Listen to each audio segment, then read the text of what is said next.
오늘날 우리가 성경을 해석할 때 가장 기본적인 태도가 있어요. 이게 제가 영어를 좀 써서 죄송한데 for us, not to us. 이게 무슨 말이냐면 for us, 성경은 for 우리를 위해서 닥쳐주세요. 예, 우리를 위해서 기록된 책이라는 거예요. 1세기 그리스도인이나 21세기 그리스도인이나 저희 이스라엘 땅의 사람들이나 대한민국 땅에 사는 사람들이나 모든 사람들을 위해서 기록된 글이라는 거예요. 이게 for us인 거죠. 근데 not to us, 우리에게 기록된 책은 아니라는 거예요. 이게 무슨 말이냐면 성경은요, 원래 독자들이 있죠. 사도행전을 원래 처음 읽었던 독자들, 1세기 그리스도인들에게 읽히기 위해서 기록된 책인 거죠. 21세기 대한민국을 살아가는 우리를 대상으로 해서 쓴 글이 아니라는 거예요. 그렇다면 우리가 1세기를 살아갔던 사람들이 그 시대의 역사와 문화 속에서 이 사도행전 본문을, 성경을 어떻게 이해했는지 그 방식으로 우리가 성경을 읽어야 되는 거죠. 이건 너무 당연한 얘기 같은데요. 뭐 예를 들면 오늘날 우리 대한민국 사람들한테 당신은 빨간색입니까? 파란색입니까? 자, 이 질문을 했다 쳐봐요. 우리는 이게 다 정치적인 이야기라는 걸 알죠? 아시죠?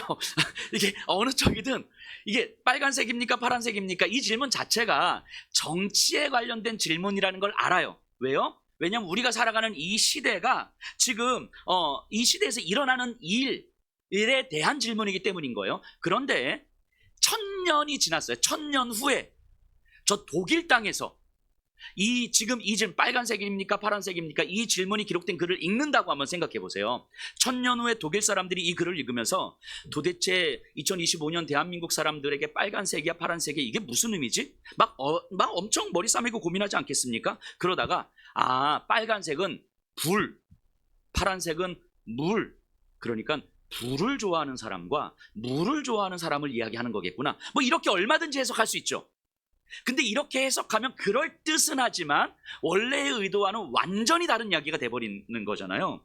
성경도 마찬가지라는 거예요. 오늘 우리들을 위해서 기록된 책은 맞지만 우리에게 들려주기 위해서 기록된 책은 아니라는 거예요. 당시 그리스도인들 1세기의 역사와 상황 속에서 이 글이 어떤 의미였는지를 먼저 알고 그들이 이해한 방식으로 우리가 성경을 이해를 해야 성경의 원래적인 의미를 알게 되는 거죠.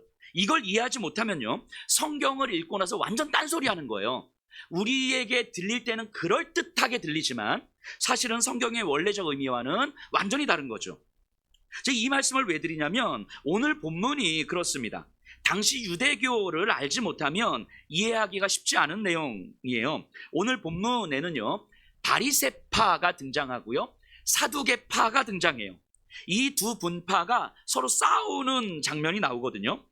이 바리새파와 사두개파가 어떤 사람들인지, 이 분파들이 어떤 관계에 있었길래 이렇게 싸움이 되는지, 이걸 이해를 해야만 오늘 본문을 우리가 읽어갈 수 있을 것 같아요. 그러니까 오늘 설교를 좀 잘 들으시면 성경에서 뭐 예수님 시대에도 이제 바리새파, 사두개파 뭐 이렇게 나오잖아요. 바리새인과 사두개인, 바리새파와 사두개파에 대해서 거의 완벽하게 정리가 되실 거예요. 그러니까 오늘 설교를 잘 들으시고 정리해 놓으시면 좋겠습니다. 그래서 오늘은요, 역사 이야기를 좀 해야 되거든요.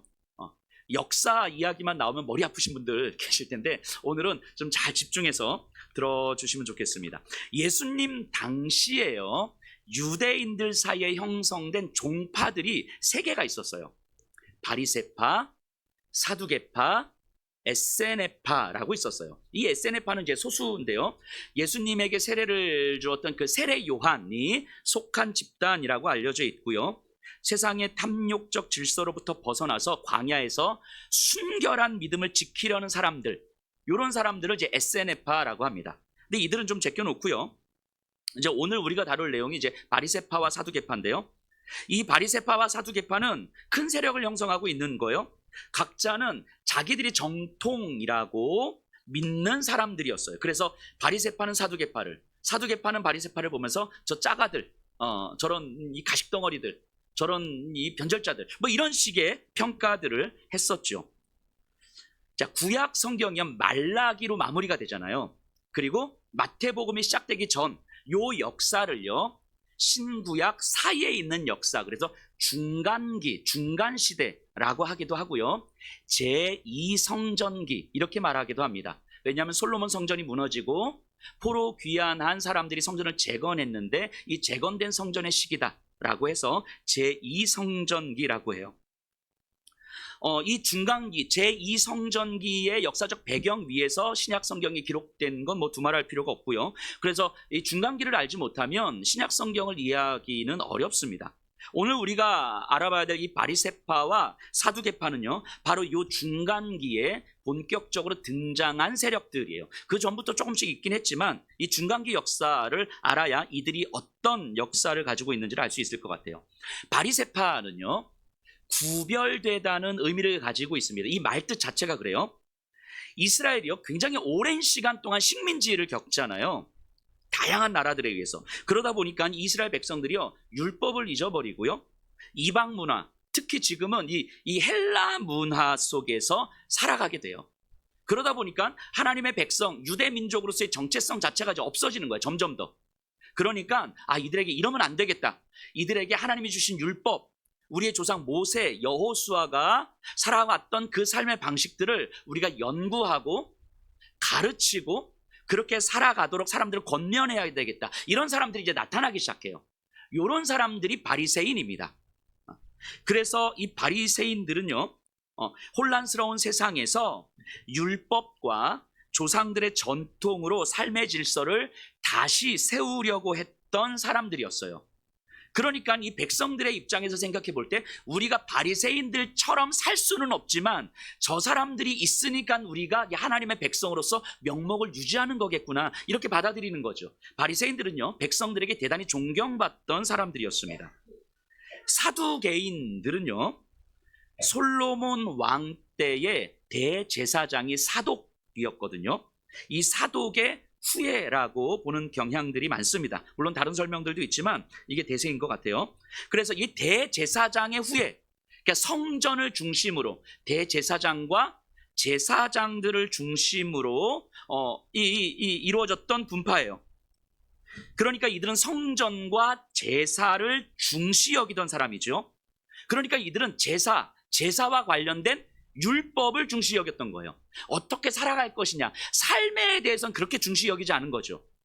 그러니까 이 삶은 율법과 전통으로 이스라엘 역사 속에서 이어져 왔는데, 이 사두개인들은요, 이 이스라엘 조상들의 전통은 사실 별로 중요하지 않은 거예요. 삶의 문제는 별로 중요하지 않거든요. 왜냐하면 성전에서 드리는 제사, 성전 중심의 삶을 중시 여겼던 사람들이니까요. 그러니까 사두개파는 성전을 중심으로 활동했던 사람들이고요, 바리새파는 민중들 속에 들어가서 회당을 중심으로 활동했던 사람들이죠. 그런데 우리가 상식적으로 생각해 보면 오랜 식민지를 경험하는데 이 식민지인 이스라엘의 성전, 이스라엘의 대제사장, 이스라엘의 제사장들이 뭐가 그게 큰 의미가 있었겠습니까? 그러니까 사두개파는요, 사실 그렇게 큰 백성들에게 영향력을 끼치지 못한 채 그냥 고만고만하게 이어져 왔던 거예요. 그러다가 이제 헬라 제국, 로마 제국 바로 직전의 제국이었죠. 헬라 제국의 막바지 왕이 안티오쿠스 에피파네스 4세였었는데요. 이 사람 이름 다 기억 안 하셔도 돼요. 그냥 이런 왕이 있었더라, 이렇게 생각하시면 돼요. 이 에피파네스 4세가 예루살렘 성전에 뭐 제우스 신상도 갖다 놓고 돼지머리도 갖다 놓고 또 예루살렘 성전 앞을 지키고 있다가 안식을 지키는 사람들 잡아다 죽이고 이런 일을 했거든요. 그러니까 이게 계속 지속되자 바리새인들 입장에서는 이게 가만히 있을 수가 없는 거예요. 그래서 저항을 하기 시작합니다. 헬라 제국에 바리새인들이 저항을 하는데, 이때 바리새인들과 더불어 저항운동을 이끌었던 사람이 유다 마카비라는 사람이에요. 그래서 이 저항운동을 마카비 혁명, 이렇게 이야기합니다. 이 마카비 혁명이라는 말은 아마 한두 번 정도 들어봤을 법 하실 텐데요, 일종의 이스라엘의 독립전쟁이죠. 근데 이 독립전쟁에서 이겼어요. 이길 수 없는 전쟁을 그냥 이긴 거예요. 바리새인들과 마카비 가문과 수많은 유대인들이 힘을 합친 결과였죠. 이로 인해서 이 마카비 가문이 이스라엘의 왕의 자리에 앉거든요. 이 왕과 이 왕가를 하스몬 왕가 이렇게 표현해요. 하스몬이 이제 이 왕이 되고 이 이후로 하스몬의 아들들이 이제 왕이 되는 거니까.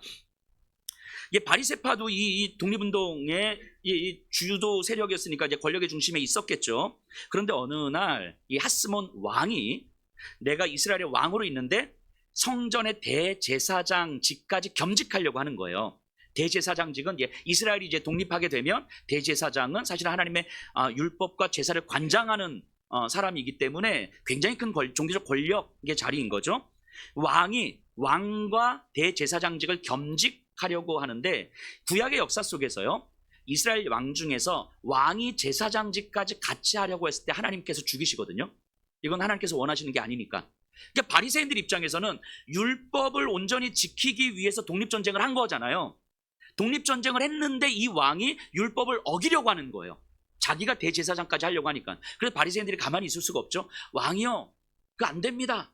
그러면 안 돼요. 왕, 하나님께서 싫어하십니다. 그랬더니 하나님이 싫어하신다는 얘기를 하자 왕이 싫어하는 거죠. 그래서 바리새인을 막 축출합니다. 축출하고 핍박하고 막 죽이고 막 그래요. 그러니까 이 권력의 중심에 바리새인들이 쫙 빠지니까 이 빈 공백이 생기잖아요. 요 공백에 낼름 들어온 사람들이 사두개파였어요. 이 주변부에서 그냥 비리비리하게 있던 사람들이 바리새파가 쫙 빠지니까 사두개파가 들어왔는데, 사두개파는 대제사장의 후예잖아요. 그러니까 이게 왕에게 뭐라고 이야기하냐면, 왕이요, 우리가 사독의 후예들입니다. 우리에게 대제사장직을 주십시오. 그러면 우리는 왕에게 충성을 다하겠습니다. 이렇게 이야기를 해요. 그래서 사두개파에서 대제사장이 나오고 성전 중심으로 권력의 언저리 이제 있게 되죠. 왕에게 충성을 다하면서. 그 이후로요, 대제사장은요, 왕이 임명하게 됩니다. 이 구약의 역사를 아시면 알겠지만 대제사장을 왕이 임명한다는 것 자체가 이스라엘에서는 말이 안 되는 거거든요. 근데 그냥 이게 사두개파 사람들이 이걸 받아들여요. 왜냐하면 자신들에게 권력을 주니까. 왕이 자기에게 권력을 주니까. 근데 여기까지 보면요, 우리가 이제 사두개파를 좀 대충 감 잡을 수 있겠죠. 현실 권력을 추구하는 사람들이에요. 현실 정치에 매우 예민하게 반응합니다. 그래서 이들은요, 당시의 주류 문화였던 헬라 문화를 적극적으로 받아들여요. 그러니까 헬라 문화를 받아들인다는 건, 헬라 사상, 헬라 철학을 받아들인다는 건 이게 내세니, 부활이니, 뭐 천사니, 뭐 이런 것들을 안 믿는다는 거예요. 왜냐하면 이들에게는 현실이 더 중요하니까. 그리고 이들은 하나님을 믿는 사람들이잖아요. 하나님의 축복은 현실에서 다 누리는 거거든요. 이 사두개파는요. 그래서 현실 정치에 되게 예민하고 현실의 권력의 자리에 앉는 것이 하나님의 축복이라고 생각하는 거예요. 이게 전부여야 되는 거죠. 그런데 내세를 생각해버리면 이 현실의 권력이 전부일 수가 없게 되는 거잖아요. 이게 사두개파였어요. 자, 요때로부터 사두개파가 바리새인의 빈자리를 딱 메꾸고 요 권력 이동이 있은 후로부터 바리새파와 사두개파 사이에 본격적인 싸움이 시작이 됩니다. 그래서 사두개파는 성전을 중심으로 권력의 자리에 있는 사람들이고요, 바리새파는 민중들 사이에서 회당을 중심으로 활동했던 사람들인 거죠. 그러니까 사두개파는 여당이고 바리새파는 야당이다, 뭐 이렇게 생각하시면 돼요. 자, 이 상태가요 100여 년 지속됩니다. 100여 년. 그러니까 굉장히 오랫동안 지속되는 거예요. 그러다가 이 알렉산드라 여왕이 권력을 딱 잡고, 그리고 죽자 두 아들이 왕권 쟁탈전을 하는데, 피비린내 나는 이 왕권 쟁탈전을 하는데, 요때 바리새파가 큰 아들에게 붙고 사두개파가 작은 애들에게 붙어요. 그러니까 이 바리새파와 사두개파 사이에서 진짜 피비린내 나는 싸움이 일어납니다. 이 사람들이 죽고 난리도 아니었어요. 이 사건은요, 두 세력으로 하여금 결코 같은 하늘 아래 살 수 없도록 만들어버린 사건이었죠. 근데 이 싸움이 안 끝났거든요. 계속 안 끝나, 지지부진 안 끝나는 거예요. 그래서 이들이 외부 세력을 끌어들입니다. 이게 로마였어요. 로마가 그때 들어와요. 그래서 로마의 폼페이오스 장군이 이제 들어왔는데 보니까 그 얘네들의 요청을 들어주는 게 아니라 이걸 우리가 먹을 수 있을 것 같은 거예요. 이 이스라엘 땅은. 그래서 로마가요, 이 예루살렘을 잠식해 버립니다. 이스라엘을 식민지로 만들어 버리죠. 그리고 로마가 이스라엘의 왕을 새롭게 세웁니다. 그게 누구냐면 헤롯입니다. 헤롯. 예수님 태어나셨을 때 2살 이하의 아기 다 죽여라 이렇게 명령했던 헤롯. 헤롯은 이방인이었고요, 헬라 문화를 적극적으로 받아들였던 사람이에요. 헬라 문화에 익숙한 사람. 그럼 우리 여기까지 역사를 조금 들었으면요, 아시겠지만 헤롯이요, 바리새파나 사두개파 중에서 누군가를 등용을 해야 되거든요. 이스라엘 백성들을 다스려야 되니까, 이스라엘의 왕이니까. 자, 바리새파를 등용했겠습니까? 사두개파를 등용했겠습니까? 당연히 사두개파죠. 왜냐하면 바리새인은 율법을 중시했고요, 유대인의 정체성을 지켰던 사람들이잖아요. 근데 사두개파는요, 권력 지향적이었고요, 헬라 문화에 굉장히 열려 있는 사람들이었잖아요. 그럼 헬라 문화를 적극적으로 수용하고 있었던 헤롯 왕 입장에서 바리새인을 등용하면 진짜 골치 아파지는 거죠. 그러니까 사두개파를 등용해서 사두개파를 권력 언저리에 놓고 대제사장으로 임명하고 이 헤롯 왕이 사두개파와 함께 이제 이 유다 땅을 다스리기 시작하는 거예요. 이때부터 사두개파는요, 권력의 날개를 달고 승승장구합니다. 예수님 시대, 또 바울 시대까지. 반면에 바리새파는요, 완전 고난의 연속이었죠. 이교회 왜 이 이방의 문화를 예루살렘 갖다 놓고 예루살렘 성전에도 갖다 놓으니까 이걸 권력자들, 헤롯 왕가나 뭐 사두개파들이 그것들을 적극적으로 수용하는 거예요. 이게 바리새파는 안 그래도 사두개파는 좀 미워 죽을 것 같고, 그리고 유대인의 정체성을 지켜야 되는데 이 성전이나 이런데 이제 이방 문화들이 들어오고, 그러니까 안 됩니다라고 하니까 이 헤롯 왕가가 바리새인들을 또 핍박하고 학살하고 죽여요. 로마의 황제가 호구조사를 명령하거든요. 호구조사를 명령한다는 것은 너희들 다 내 백성이야, 너희들 내가 지키는 거야, 뭐 이런 거잖아요. 근데 이 바리새인들은요, 우리의 왕은 여호와 하나님이지 로마 황제가 아닙니다 라고 거부했다가 또 로마 황제로부터 막 학살을 당합니다. 그래서 2,000명이 넘는 바리새인들이 십자가의 처형을 당하기도 해요. 우리 빌라도 아시죠? 예수님을 처형했던 빌라도. 이 빌라도가요, 어느 날 성전의 헌금에 손을 대거든요. 이 다른 건축물을 수리 보수하기 위해서 성전의 헌금을 갖다 쓰는데, 사두개파는요, 이 모든 것들에 적극 찬성이에요. 아, 맞다, 쓰십시오, 아멘. 근데 바리새인들, 바리새파도 이거 못하겠는 거예요. 안 됩니다, 빌라도 그러시면 안 됩니다. 빌라도한테 또 학살을 당하죠. 그러니까 사두개파가 권력의 중심에 이른 다음에는 바리새파는 계속해서 학살을 당하고 핍박을 당해요. 율법을 지킨다는 이유로. 사두개파는요, 아마도 권력의 편에 서서 바리새파의 핍박을 즐기고 있었을 거예요. 그러면 우리가 자연스럽게 추론 가능하겠죠. 바리새파는 율법을 지키느라고 핍박과 학살을 수차례 경험하거든요. 온갖 고난을 반복해서 경험한 거예요. 뭐 때문에? 율법 지켜야 되니까, 유대민족의 정체성을 지켜야 되니까. 그러니까 율법에 대한, 유대민족의 정체성에 대한 강한 집착이 형성이 됩니다. 그래서 바리새인들은요, 매우 배타적이 되는 거죠. 자기들의 정체성을 지켜야 되기 때문에 타인들을 배타적으로 보는 거예요. 순수한 신앙을 지키려고 목숨도 걸었지만 이 신앙을 지키려는 자신들의 순수성이 타인들을 향한 집단적 선긋기가 되어버린 거죠. 이게 바리새인들인 거죠. 마치 우리 대한민국 이 기독교 역사에서요, 일제 강점기 때 많은 목사님들이 신사참배를 하잖아요. 뭐 그러면 안 됐는데 어쨌든 많이 하셨어요. 그런데 그 중에서도 신사참배를 끝까지 거부하면서 옥고를 치르셨던 분들이 계세요. 대단히 훌륭하신 분들이고요, 대단한 믿음의 사람들인 거죠. 근데 그분들이 이제 해방이 됐는데 이 신사참배를 거부하고 옥고를 치르신 분들끼리 모여서 우리가 신사참배를 한 사람들하고 같이 신앙생활을 할 수 없다라고 해서 자기들끼리 모여서 교단을 하나 만들었죠. 그래서 이게 오늘날까지 이어져 오는 거 아닙니까? 그게 고신측이죠. 자, 어쨌든 이분들은요, 목숨도 걸 만큼 훌륭한 신앙이에요. 훌륭한 신앙. 정말 존경받을 만한 신앙입니다. 그런데 그 신앙을 지키려고 하는 것이 자기 정체성이 돼버리니까 배타적 집단이 될 수밖에 없는 거예요. 자신들은 순결한 신앙이고 그렇지 못한 사람들은 타협한 변절자가 되어버리는 거죠. 이 집단적 선긋기가 만들어지는 거죠. 근데 반면 사두개파는요, 대제사장, 성전이라는 하나님의 권위로 백성들을 압도하고요, 또 권력과 부요함, 풍성함으로 현실적 축복으로 백성들을 다스리고 있는 거예요. 그런 의미에서 민중들은 사두개파를 따르는 거예요. 그럼 당시 유대 백성들은요, 그래서 신앙적으로는 바리새인들을 존경해요. 하지만 현실을 살아가는 데 있어서는 사두개파를 따라가고 있는 거예요. 이해가 되시죠? 요 상황들이. 그러니까 이 존경은 바리새인들이 받지만 이 백성들이 따라가는 사람들은 사두개파였던 거죠. 이게 당시 이 예수님 시대의 모습이었죠. 바울 시대의 모습이었어요. 그런데 참 희한한 일은요, 이 사두개파와 바리새파가 예수님을 처형하는 데 있어서는 힘을 합치더라는 거예요. 놀라운 일이죠. 이 두 세력이. 왜냐하면 예수님이요, 바리새파에도 속하지 않고 사두개파에도 속하지 않은데, 그럼 무시하면 되는데 예수님이 당시에 상당히 많은 영향력을 끼치더라는 거예요. 그럼 이 각 세력은 어떤 생각을 했겠습니까? 저 예수를 우리 편으로 끌고 와야 되겠다 해서 아마 끌어들이려고 애를 썼을 거예요. 복음서를 가만히 보세요. 예수님이 사역하시는 모든 곳에 바리새파와 사두개파들이 다 있습니다.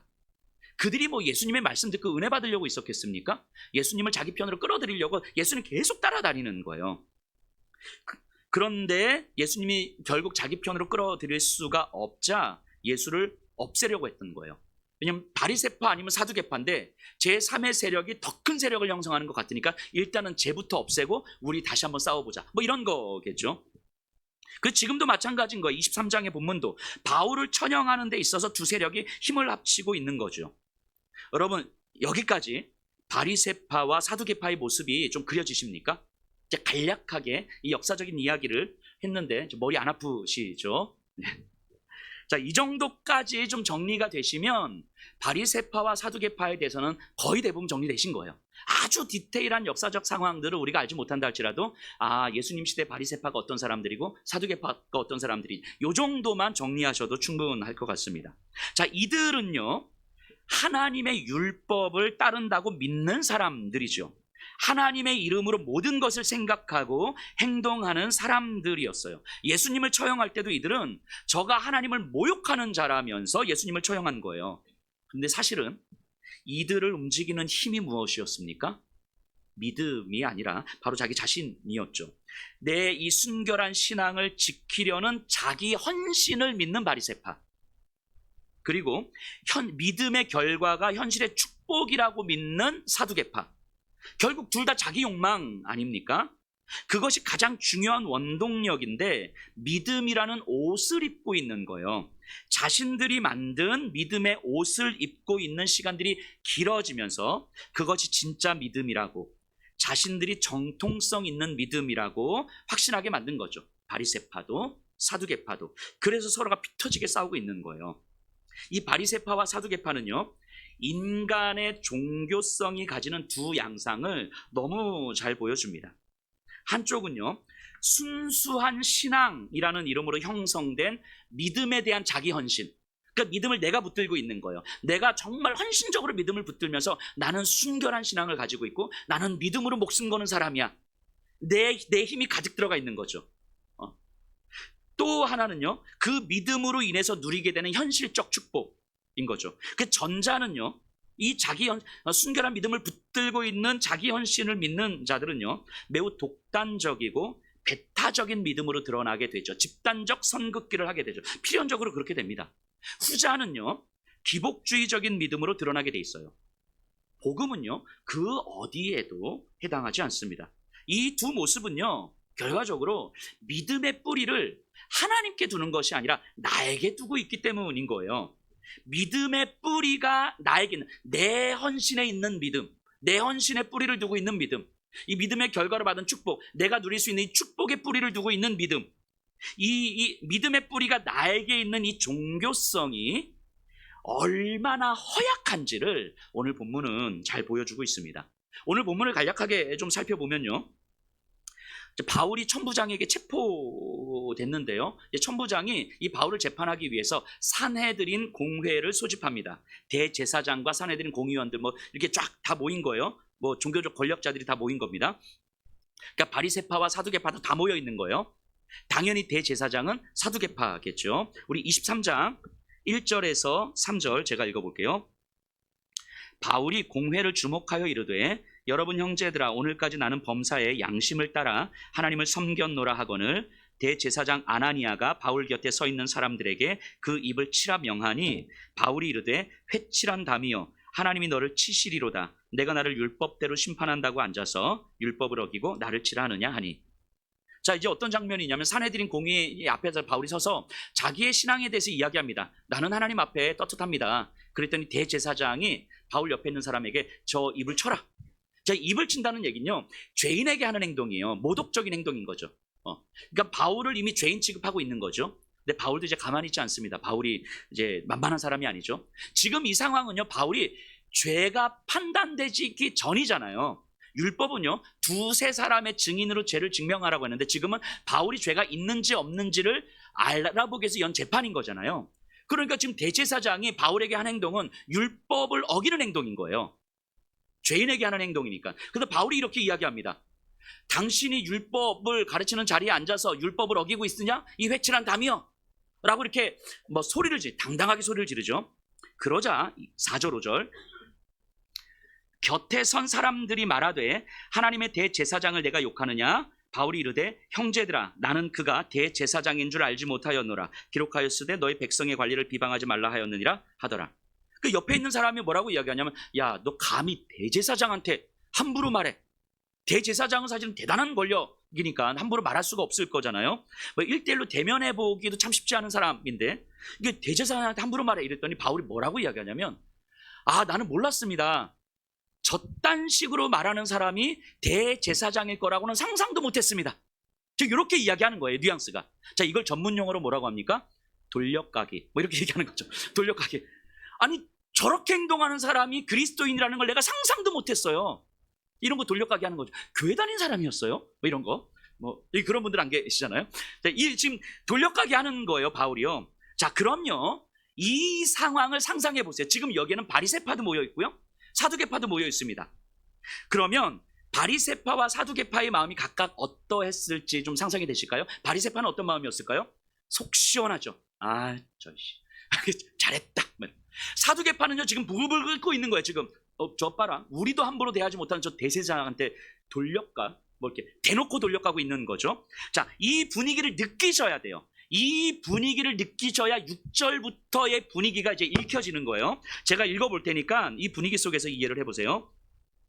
바울이 그 중 일부는 사두개인이요 다른 일부는 바리새인인 줄 알고 공회에서 외쳐 이르되 여러분 형제들아 나는 바리새인이요 또 바리새인의 아들이라 죽은 자의 소망 곧 부활로 말미암아 내가 신문을 받노라. 그 말을 한즉 바리새인과 사두개인 사이에 다툼이 생겨 무리가 나누어지니 이는 사두개인은 부활도 없고 천사도 없고 영도 없다 하고 바리새인은 다 있다 함이라. 크게 떠들세 바리새인 편에서 몇 서기관이 일어나 다투어 이르되 우리가 이 사람을 보니 악한 것이 없도다. 혹 영이나 혹 천사가 그에게 말하였으면 어찌하겠느냐 하여 큰 분쟁이 생기니 천부장은 바울이 그들에게 찢겨질까 하여 군인을 명하여 내려가 무리 가운데서 빼앗아 가지고 영내로 들어가라 하니라.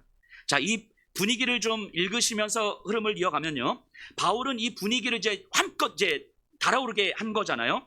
그러면서 이야기합니다. 나는 사실 바리새파에 속한 사람입니다. 내가 지금 이 자리에 재판반 자리에 있는 건 죽은 자의 부활 때문입니다. 이건 맞는 말이죠. 예수라는 말만 안 했을 뿐 죽은 자의 부활 때문에 여기 있는 거잖아요. 그러니까 바리새인들은 이거면 이해되는 거예요. 예수가 아니라 죽은 자의 부활을 믿는 바울. 요거면 이해가 되는 거죠. 그죠? 자, 어쨌든 이렇게 이야기를 하니까 사두개파 입장에서는 어떤 분위기가 만들어집니까? 안 그래도 지금 속이 부글부글 끓고 있는데 저기 바리새파고 부활을 이야기해. 저 안 되겠구만.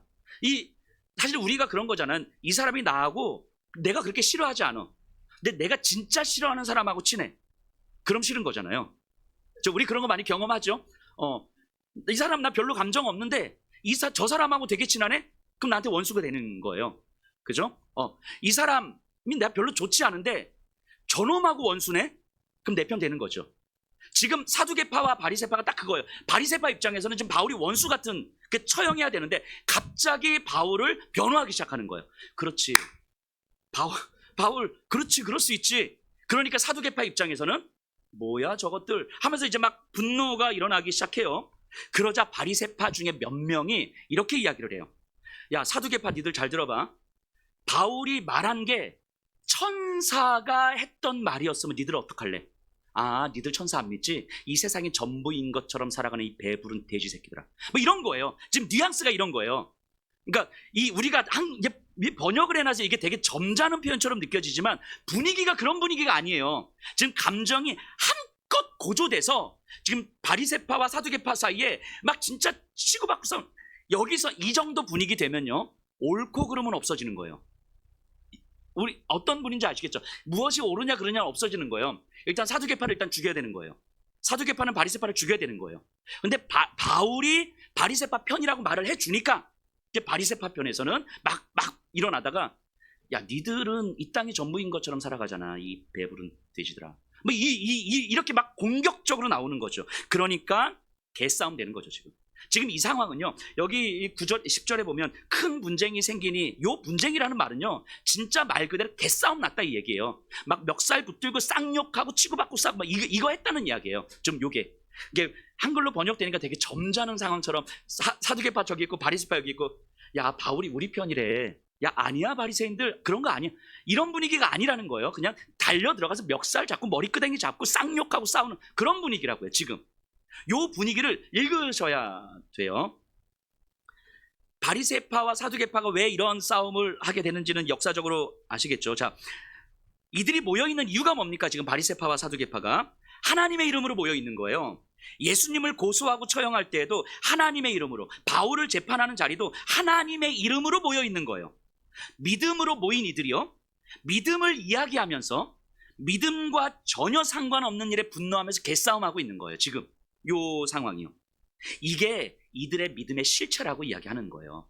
자기에게 뿌리를 내린 믿음의 실체, 굉장히 헌신적인 것 같고, 굉장히 현실의 축복을 누리는 것 같고, 굉장히 하나님을 사랑하는 것 같지만, 사실 어떤 지점에 딱 들어왔을 때 이게 이들의 실체라고 지금 누가는 말하고 싶은 거죠. 이들이 믿음이라고 생각하는 하나님을 향한 신앙이 얼마나 허약한 뿌리를 가지고 있는지를, 아니 뿌리조차 없는 신앙인지를 누가는 말해주고 싶은 거예요. 자기에게 뿌리를 내린 신앙은요, 자기 신념일 뿐 신앙이 아니잖아요.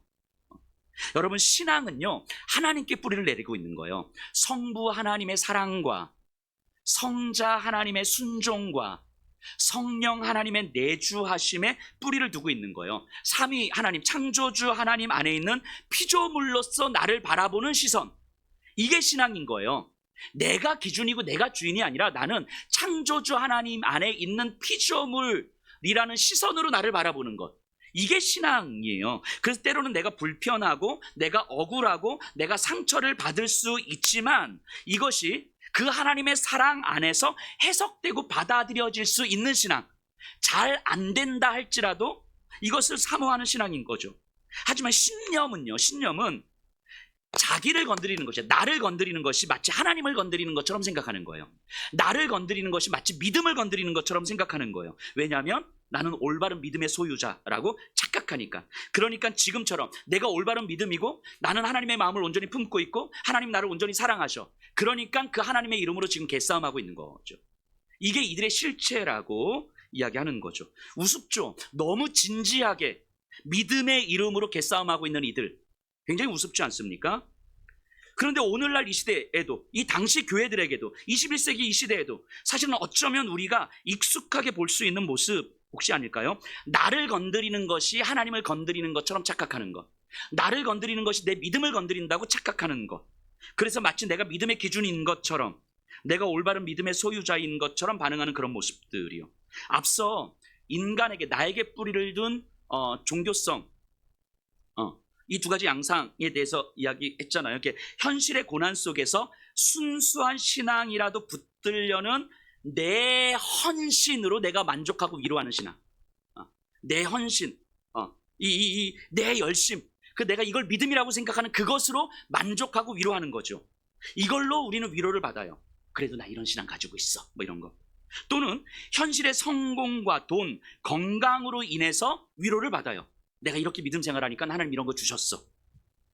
이 두 가지 모습이요, 하나님이 아닌 자신에게 뿌리를 두고 있는 종교성이 인간을 위로하는 모습이죠. 그렇기 때문에요, 내가 위로받지 못하면 발끈하든가 상처를 받는 거예요. 바리새파와 사두개파의 모습은 교회 안에 있는 사람들에게는 매우 매력적으로 여겨집니다. 매력적으로. 왜냐하면 보기에는 굉장히 헌신적인 신앙의 모습으로 보이거든요. 그런데 심지어 자기가 만족도 해, 위로도 해. 헌신적인 신앙의 모습으로도 보이고 위로도 받고 만족도 하는 거죠. 두 마리 토끼를 다 잡을 수 있는 거예요. 그러니까 자신이 왜곡된 신앙을 가지고 있다는 생각을 할 수가 없는 거죠. 누가는 교회 안에 있는 사람들에게 바리새파와 사두개파의 그 민낯을 적나라하게 드러내면서 우리 안에 있는, 자기들 안에 있는 이 모습들을 보라고 이야기하는 거죠. 1세기 교회나 이 시대 우리들이나. 제가 지난 수요 성사학당 때 잠시 말씀드렸었는데, 예수님께서 이런 말씀하셨잖아요. 내 눈에 있는 들보와 형제의 눈 속에 있는 티, 이 말씀하셨잖아요. 네 눈 속에 있는 들보를 먼저 봐라. 그러니까 이걸 우리는 너나 잘해라, 내 탓이요, 뭐 이렇게 생각하는 경향들이 있는데 주님은 그렇게 말씀하신 건 아닐 것 같아요. 자, 들보는요, 집을 받치고 있는 기둥이잖아요. 기둥. 그 두 기둥이 내 눈에 이렇게 있다고 생각해 보세요. 안 보이죠. 앞이 안 보이죠, 당연히. 그럼 내가 바라보는 세상은 어떤 세상이에요? 들보 사이에 나와 있는 요 작은 틈으로 바라보는 세상. 이게 내가 바라보는 세상이죠.